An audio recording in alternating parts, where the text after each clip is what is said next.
Right, this is probably going to be the shortest predictions on this card. We're just talking about the male fights, and first of all, Jano Erins versus Yusuf Zalal. Don't put any money on it because it's just not worth it. But it is a guaranteed win for Zalal. And why is it a guaranteed win for Zalal? Well, because Jano Erins is striking. He hasn't got any power, so he's not going to put away Zalal. One, Ilya Tapiri couldn't put away this guy with striking. So how on earth is Jano Erins going to do it? A guy with no power who got held down by William Gomez, who was a kickboxer. You tell me how that's possible.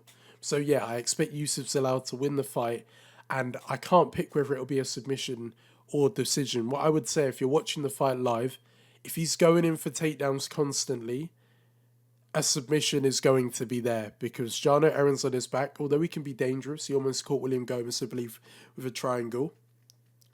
Zalal was very active and he's looking to take the back in the ground. He's not one of these stall grapplers, so he's always looking to do something. So I can see Jano Aaron's being put under a lot of pressure and getting frustrated because this guy is levels above him, which will cause him to make mistakes, which could then lead to him getting his back taken. So I'm going to sit here and say it's going to be a decision because I think he might go out there and strike and just counter strike like he's been doing a lot. Like we saw against Billy Carantillo, look better than him on the feet and on the ground. But if he is shooting in early, I'd probably go with a submission because I think if it goes down to the ground and he's constantly shooting in, getting the takedowns, he will find the submission over this guy. One, because he'll gas him out. Two, because his jiu-jitsu is good in his activity. Right, Carl Williams versus Janata Diniz. This Diniz guy's been slept on quite a lot, and I think you're going to be like, you're picking the striker against a grappler. And I'm going to tell you why I'm picking this situation here. Carl Williams sometimes has to shoot for multiple takedowns to get one. And the reason why Jonathan Diniz got taken down in that last fight was because he probably believed in his brain Austin Lane's a striker who uses the range. So he's been caught off guard, not expecting it, and now he's been taken down and he's on his back and he just gets controlled. If Williams does get on top of him early, he will lose that round, but he won't get finished. So at the end of each round, if they can make it to a new round, the fight does go into Diniz's favour every time we go standing on the feet. And I believe his takedown defence actually looked better after that first round where he got taken down once. Lane couldn't get him down again. He was stopping the takedowns because he knows maybe this guy's actually going to try and mix up takedowns on me. And he was stopping them. And yes, Carl Williams is like far superior to him in the grappling in terms of like actually getting takedowns and then looking to be offensive. Williams sometimes can look for just control. His debut fight, he looked to do damage when he was going for takedowns. Nowadays, he doesn't really do much. And he can slow down in the third round like he did against Chase Sherman, I believe it was. And who else? Or it might be wrong. But there was one fight where he started to slow down in the third round and was getting hit with jabs.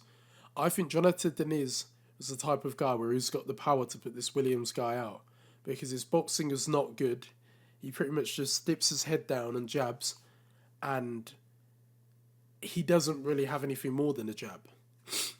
And if he comes into the pocket like he did with Brzezinski swinging, which he definitely won't, he'll get knocked out cold. So I am going to go over Diniz KO, but I think he'll do it in the third round. I was thinking the first, but I'm thinking Carl Williams is going to go in early and he's going to get this takedown and he'll start off very strong.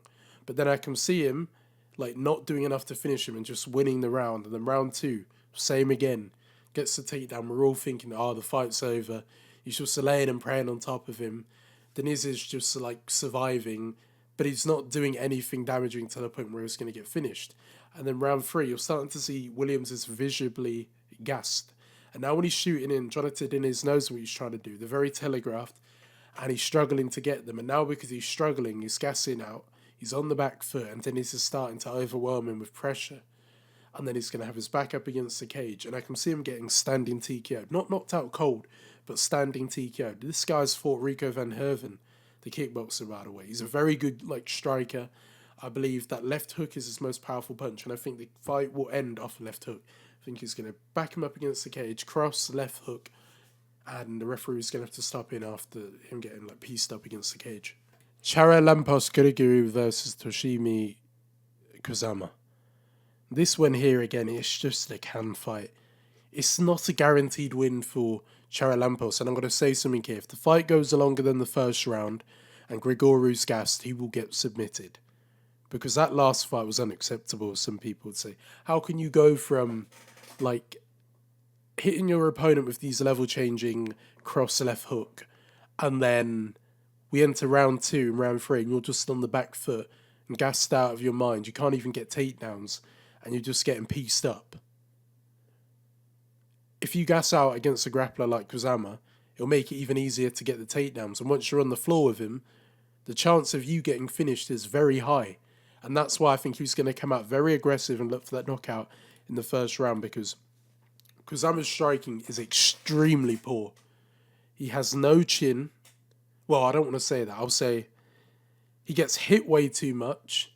And because he rushes into the pocket, chin high, a bit like Paddy Pimblett, he's just such an easy target to hit. And if you've got your opponent level changing into strikes, it just seems inevitable that this guy will knock him out. I don't think this fight goes to a decision. And if it does, I'm more confident in Kusama, even though I think he's quite bad himself. He's got a better gas tank than this guy. This guy's gas tank is washed. After the first round, when it didn't even look like he landed a load of strikes, he was gassed out. My God.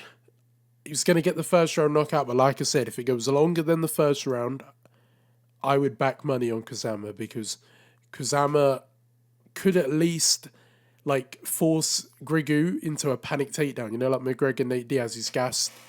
He just wants to get that takedown. Next thing you know, he's not thinking straight.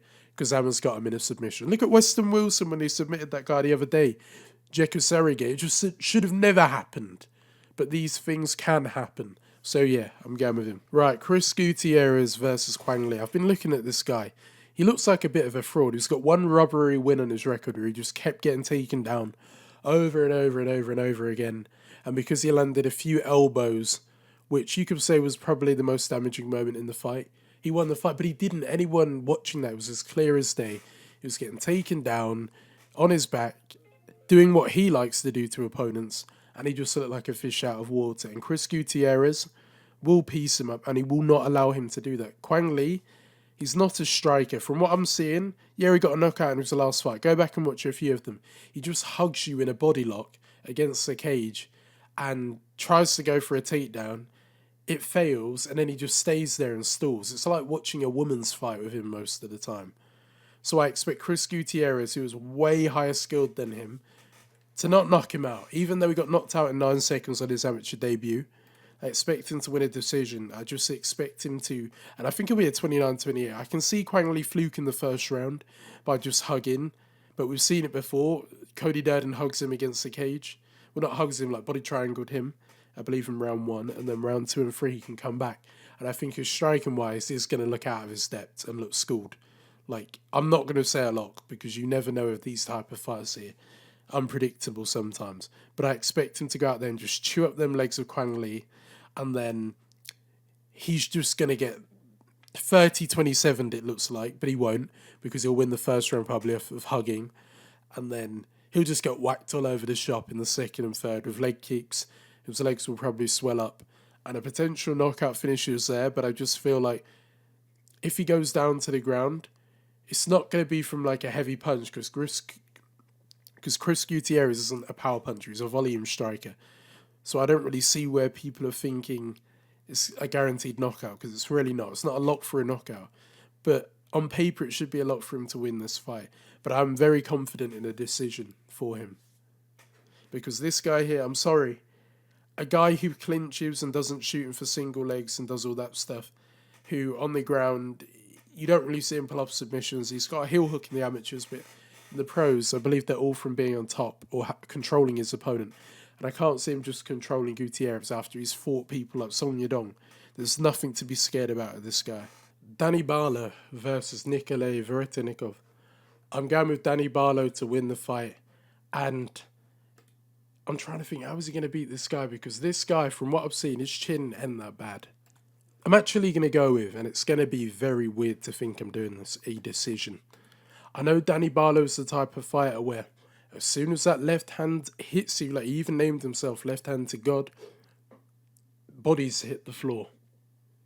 But I'm thinking, this Nikolai Veretennikov guy, you might not know about him. He's got a Sambo background, a combat Sambo. And I think to prevent Danny Barlow constantly landing that left hand, he's going to shoot him for takedowns, and I think that's going to slow the fight down because he can kind of stall Nikolai Varetinov. But the problem about him is he can sometimes not be able to hold that position completely. Like, he loses his grip, and then his opponent's back at range again. And I think that's going to happen with Danny Barlow. Like, he fought Michael Morales on the Contender, and what happened? He just got taken down. It wasn't a thing of he was just getting pieced up on the feet. He was getting taken down and drowned. And for a guy of Sambo background, he don't really throw that many kicks. It's more of boxing orientated, where you'll start to see like some lazy hooks thrown. Like, he doesn't really bring his arms back and swing a punch. He kind of throws it from his guard. And you'll see that it can knock out opponents. But I think Danny Barlow, because of the accuracy and power, and this guy don't move his head, a knockout is very possible. But again, as soon as he's about to get knocked out, he's shown to have an alright chin. He shoots him for the legs and then saves himself from getting knocked out. And because Danny Barlow don't have jiu-jitsu, I don't see a scenario where he takes the back and then gets the submission. So for me, I think Danny Barlow should win this fight here, but I don't think he's going to get the knockout like we're all expecting. I think he's going to win by a decision quite comfortably. And Nikolai's just trying to survive. So, yeah. I will be shocked, though, if he goes out there and KOs Barlow. At first, I was thinking that was more of a possibility, but then when I think about it, this guy, even though he'll look bigger than Barlow, he doesn't really do that. He doesn't always look for it straight away. And in a fight like this, where he's going to look to be shooting in, he's not going to be able to do it. And the knockout can come in the first round for Barlow. But like I've mentioned before, this guy is going to be fearing this guy's power and shooting him for the legs, doing a Michael Chiesa, just doing anything not to get knocked out. But of course, you don't have the jiu-jitsu, so I can see a position where Varetinov actually ends up on his back because he's just trying to survive and not take like a fully blown straight left by Danny Barlow because he's a southpaw. And a few head clashes might happen in this because of the opposite stance and him looking to close the distance. It could happen, but I do expect a decision for Barlow. Right, Cheppy Mariscal versus Damon Jackson. I think Cheppy Mariscal by KO. I know he hasn't got like proper KOs like that KO he got over, where is he? Jack Jenkins. The guy's shoulder, literally, I don't know what it was, dislocation, something. He was struggling a bit earlier on, but he doesn't have power, as you can see, apart from that. He really doesn't. Like, you might say, oh, he got a head kick ground and pound. I'm talking about on the feet knockouts. Like, a lot of fighters can rock their opponent and then finish them with ground and pound. Not all, but a lot can. But this guy here, Damon Jackson, no chin whatsoever. Like, he beat Alexander Hernandez after getting knocked down. But Alexander Hernandez has proven to be a bit of a bottle job. Like, that guy, I've just given up on him. Like, you don't know what you're going to get from him.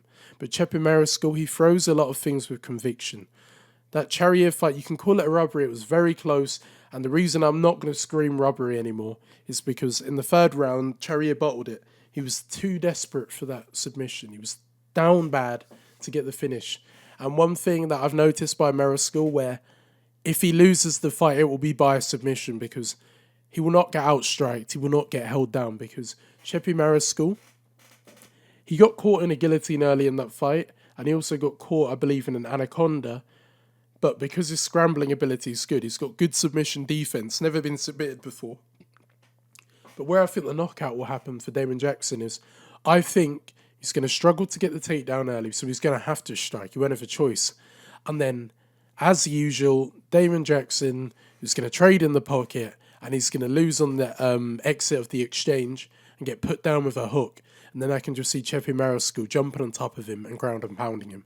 Because he has got good ground and pound, don't get me wrong. But just because you've got good ground and pound, it doesn't mean you have like high levels of power. When I'm talking about power, I'm talking about you're dropping someone on the feet and then getting the finish.